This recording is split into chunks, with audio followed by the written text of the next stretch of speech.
नमस्कार भक्तों, हर हर महादेव।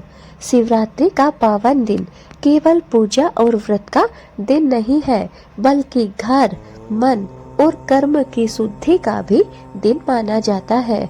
हमारे पुराने नियमों में इस दिन महिलाओं के लिए कुछ विशेष सावधानियां बताई गई है, खासकर झाड़ू लगाने और बाल धोने को लेकर। आज हम उसी रहस्य को सरल भाषा में समझेंगे। दोस्तों, मान्यता है कि शिवरात्रि के दिन घर में सकारात्मक ऊर्जा सबसे ज्यादा सक्रिय रहती है, इसलिए सुबह ब्रह्म मुहूर्त या फिर सूर्योदय के बाद हल्की सफाई करना शुभ माना जाता है। लेकिन एक बात का ध्यान आपको हमेशा ही रखना है, झाड़ू लगाते समय आपका मन बिल्कुल शांत रहे।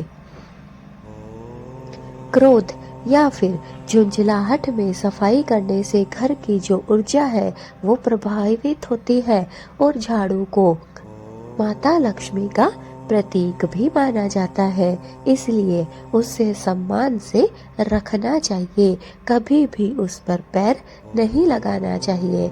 अब बात करते हैं बाल धोने की।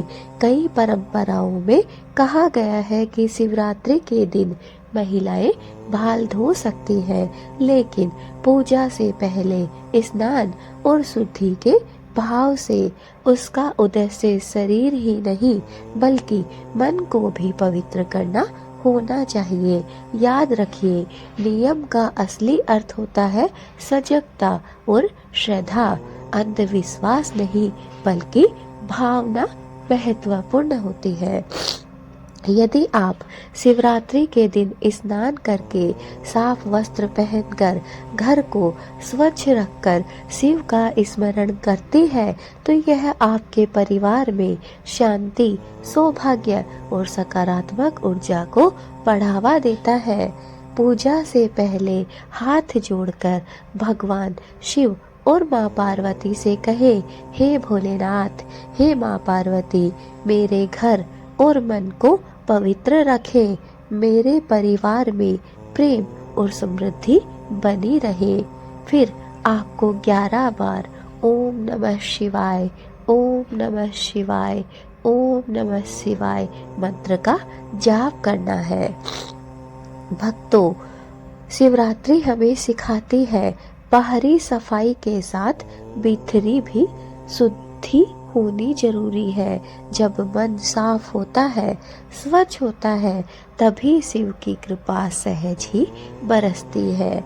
सिर्फ कहने का मतलब यही है कि साफ सफाई सिर्फ बाहरी नहीं होती है बल्कि भीतरी भी होती है। बाहर से हम कह देंगे कि शिवरात्रि है, शिवरात्रि के दिन आपको सफाई नहीं करनी है, झाड़ू नहीं लगानी है, सर नहीं धोना है, स्नान दान करना है और पूजा पाठ करनी है। क्या ये सही है? नहीं भक्तों, ये सही नहीं है।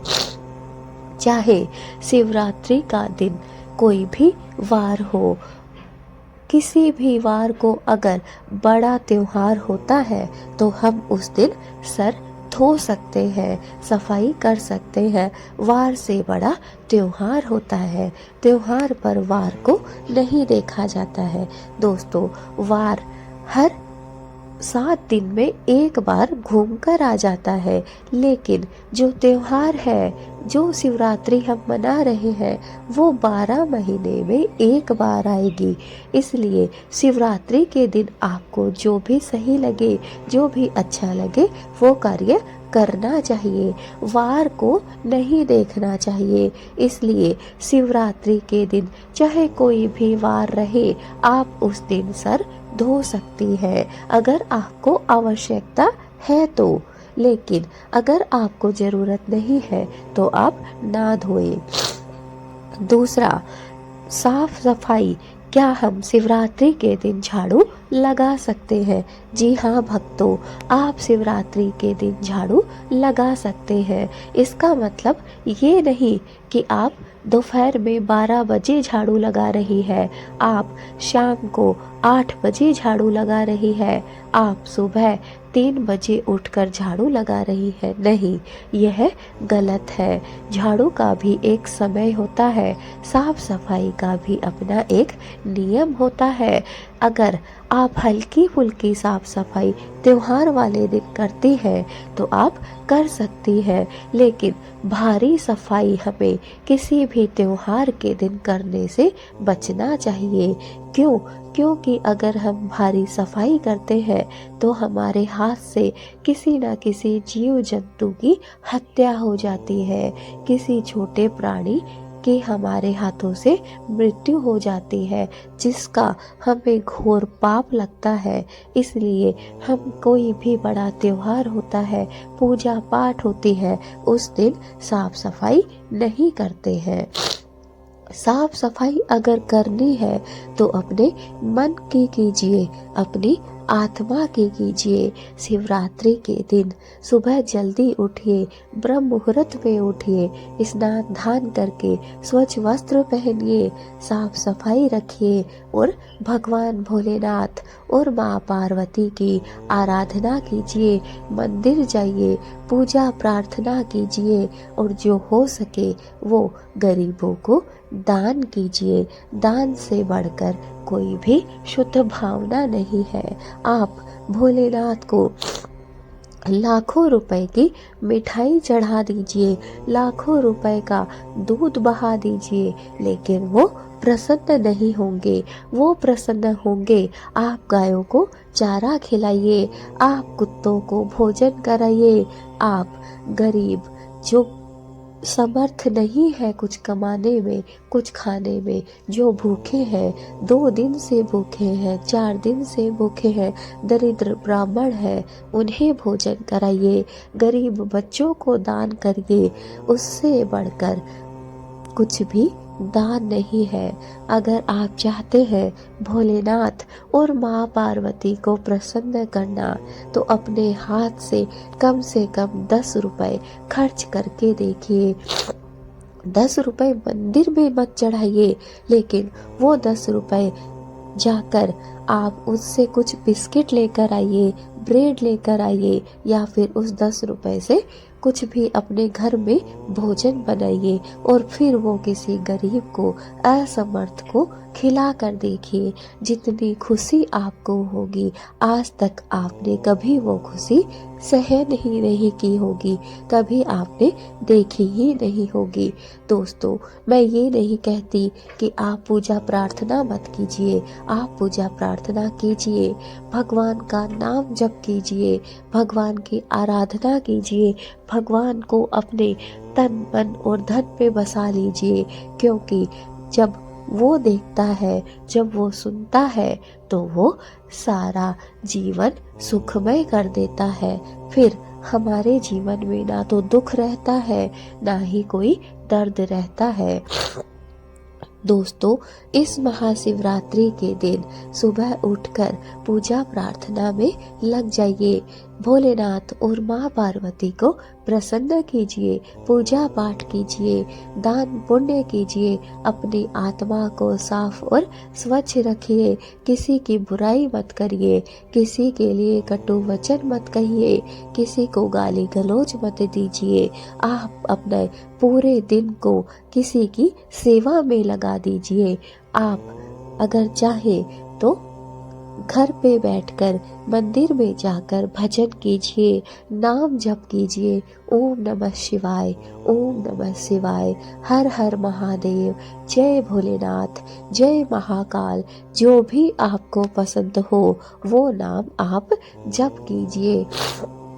फिर देखिए आपका जो ये 12 महीने में एक दिन है कितना शुभ और कितना स्वच्छ हो जाएगा। पूरे 12 महीने आपको इसका फल प्राप्त होगा।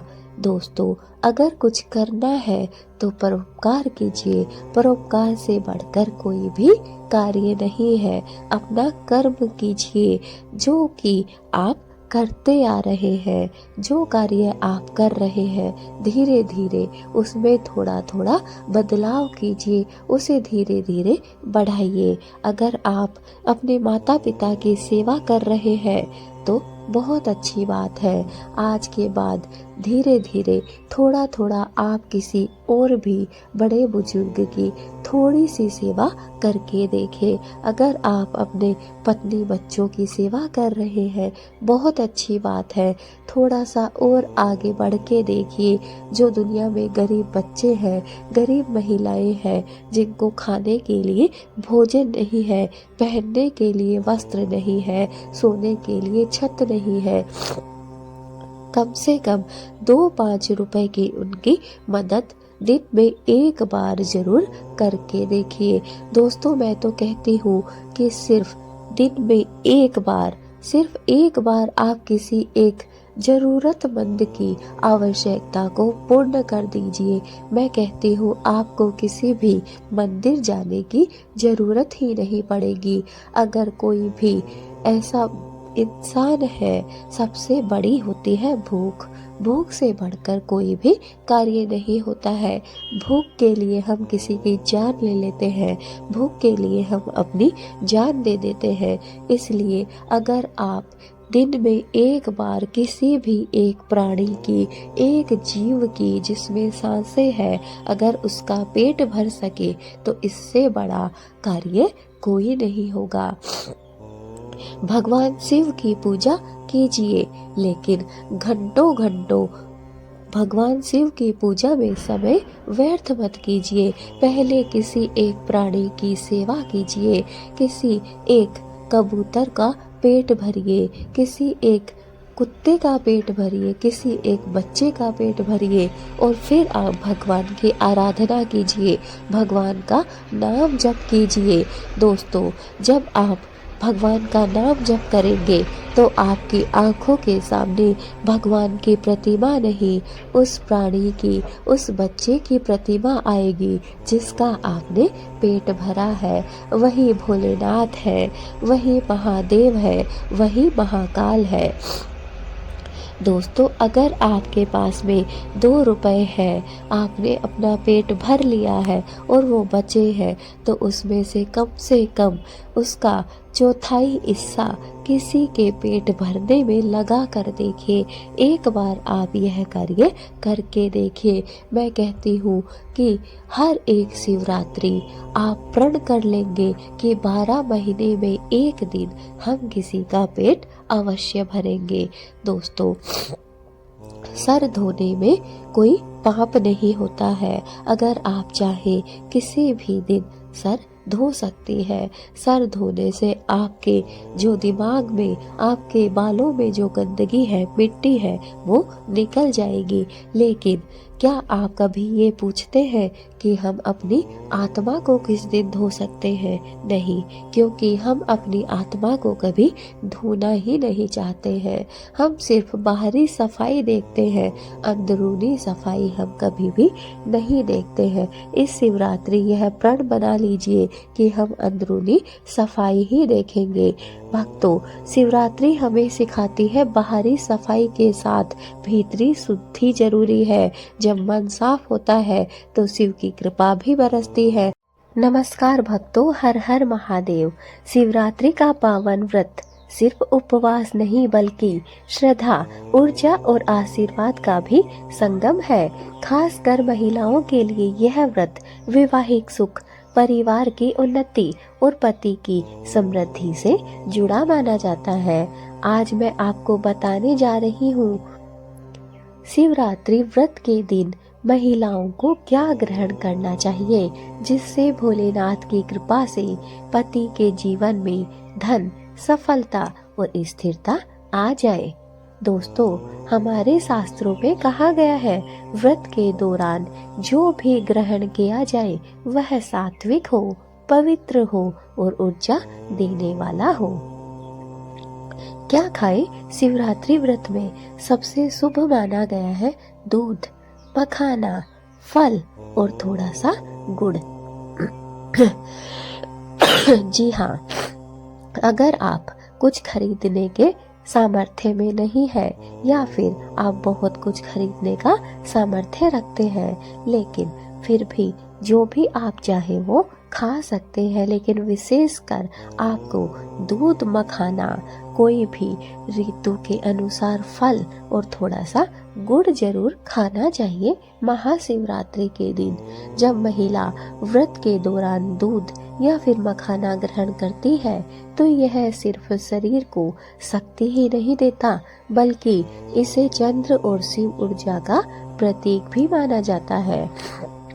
गुड़ मिठास और समृद्धि का संकेत है, यानी जीवन में धन और सौभाग्य का प्रवेश होता है।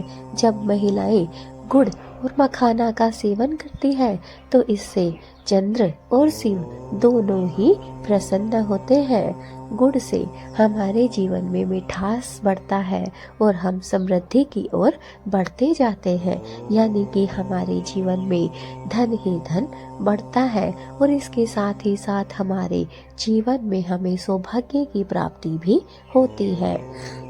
व्रत के दौरान ये ग्रहण करते समय मन में हमेशा भाव रखें, हे भोलेनाथ, मेरे परिवार में सुख, शांति और समृद्धि बनाए रखें, मेरे पति को सफलता और जी हाँ दोस्तों, जब हमारे मन में यह भाव रहता है तो भोलेनाथ हमारी मनोकामना को तुरंत ही पूर्ण करता है।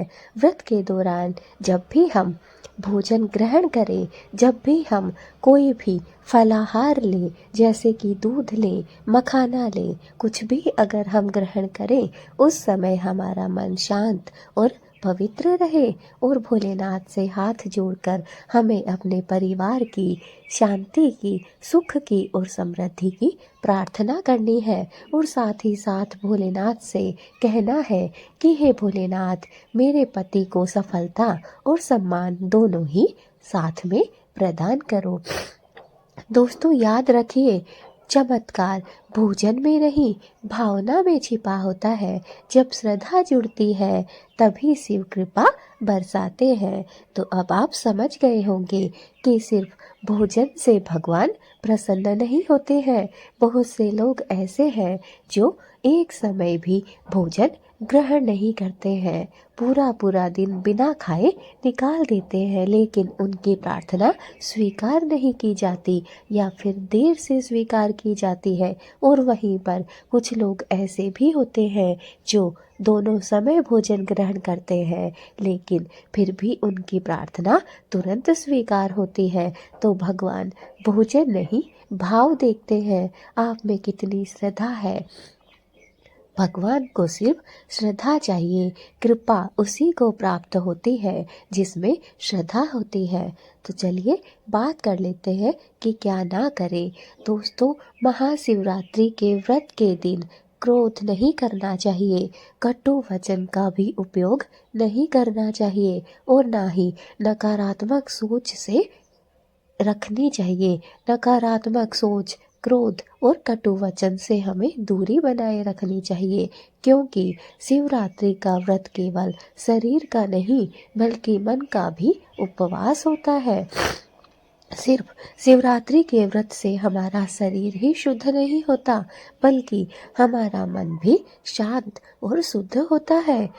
रात में शिव जी का ध्यान अवश्य करें, ओम नमः शिवाय मंत्र का जाप जरूर करें और अपने वैवाहिक जीवन के लिए आशीर्वाद जरूर मांगे। जो भी महिलाएं हैं या फिर अगर चाहें तो पुरुष भी ये कार्य कर सकते हैं। जब रात्रि का समय हो तो आपको भोलेनाथ का ध्यान करना है, अपने मन में भोलेनाथ की प्रतिमा को बसाना है, भोलेनाथ के दर्शन करने हैं और ओम नमः शिवाय मंत्र का आप जितनी बार चाहें उतनी बार जाप कर सकते हैं। 11 बार, 21 बार, 51 बार या फिर 108 बार इस मंत्र का जाप करें, चाहे आप पुरुष हो चाहे आप महिला हो। उसके बाद अगर आप विवाहित हैं तो आपको अपने वैवाहिक जीवन की शुभता की, सफल होने की आशीर्वाद मांगना है।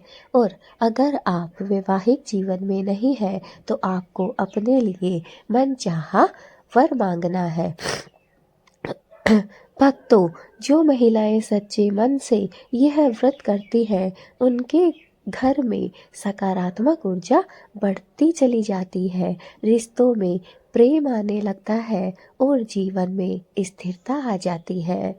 बस मैं आपको अंत में यही कहना चाहूँगी कि महाशिवरात्रि पर भोलेनाथ स्वयं माँ पार्वती के साथ धरती पर विचरण करते हैं और जो भी सच्चे मन से भोलेनाथ की आराधना करते हैं, जो भी सच्चे मन से भोलेनाथ की पूजा करते हैं, भोलेनाथ उनको आशीर्वाद दिए बिना नहीं जाते हैं।